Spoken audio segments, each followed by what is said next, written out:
Good morning, guys. Happy Friday.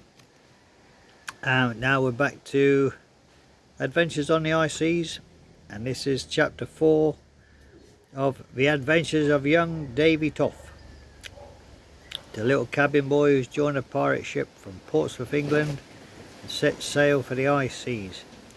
You remember in chapter 3, a young girl joined the crew, and I think Davy's took a shine to her.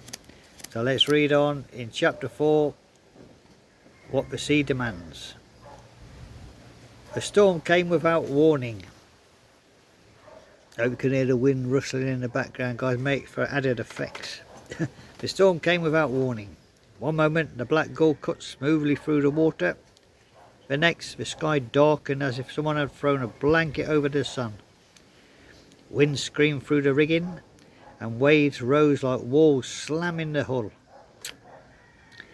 "Reef for sails," Captain Crow shouted, and chaos followed.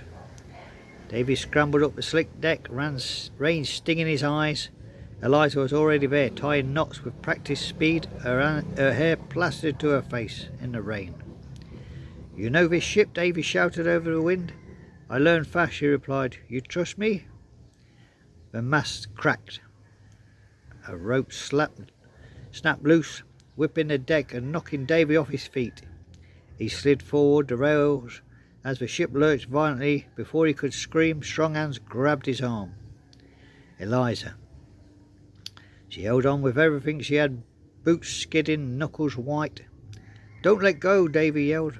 "I won't," she shouted back, and meant it. Crew rushed in, hauling them both to safety. The storm raged on, but something had changed. Later below deck, the ship groaning around them, Eliza sat wrapping cloth around Davy's scraped arm. Her hands trembled now that the danger had passed. "You could have let go," Davy said quietly. She met his eyes. "I've done that before." He waited.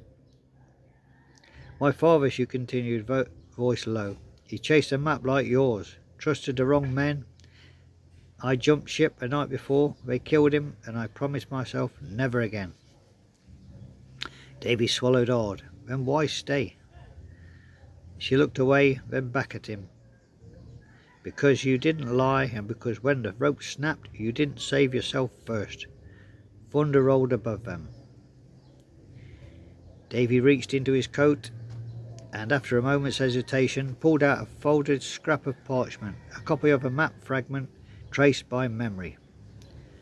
"I wasn't supposed to have this," he said, "but if I'm doing this, I won't do it alone." Eliza stared at it and then at him. "That could get you killed."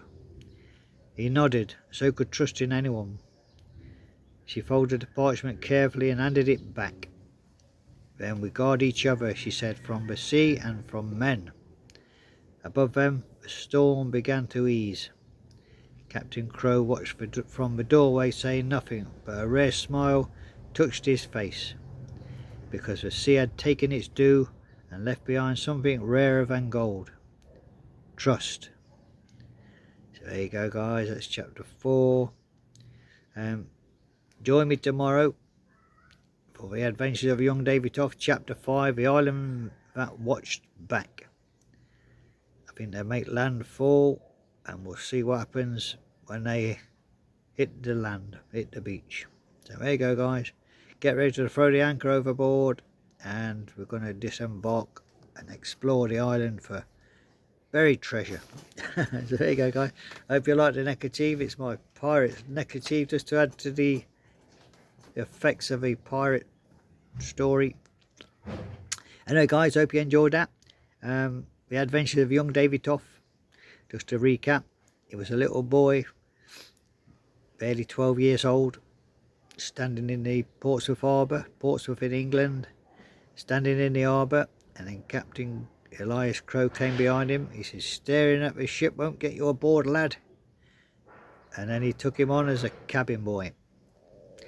Now he's been at sea for a few weeks now, and they've hauled a young girl aboard named Eliza, and then Davy's took a shine to her, and now they are confiding in each other, and they got a stolen map. So let's see what happens then, guys. So join me for that tomorrow, and thank you for joining me for the adventures of young David Toff for Friday. Saturday we're going to go back to the high seas, tales from the deep murky waters, and read some more. So there you go, guys. Have a lovely day and take care for now. Land ahoy. I can see in the distance they're saying. So there you go, guys. Pirates ahoy. There you go, guys. Take care.